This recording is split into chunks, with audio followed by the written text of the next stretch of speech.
Railway பட்ஜெட்டில் குறைந்த எண்ணிக்கையிலேயே புதிய ரயில்கள் அறிவிக்கப்பட உள்ளதாக தெரிய வந்துள்ளது.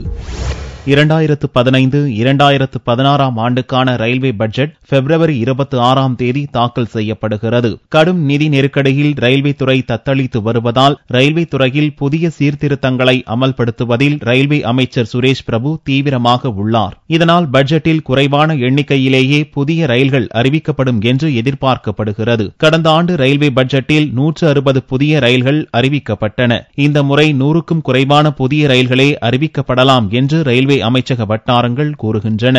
மேலும் பல்வேறு மாநில அரசுகள் தங்களது மாநிலங்களுக்கு புதிய ரயில்வே திட்டங்களை அறிவிக்க வேண்டுமென வலியுறுத்தி வருகின்றன. பல்வேறு ரயில்வே திட்டங்கள் போதுமான நிதியின்றி முடங்கி கிடப்பதால் புதிய ரயில் திட்டங்கள் குறித்த அறிவிப்புகளும் ரயில்வே பட்ஜெட்டில் அதிக அளவில் இடம்பெறாது என்று கூறப்படுகிறது. அதே நேரம் பயணிகளின் வசதிகளுக்கு பட்ஜெட்டில் அதிக முக்கியத்துவம் இருக்கும் என்று எதிர்பார்க்கப்படுகிறது.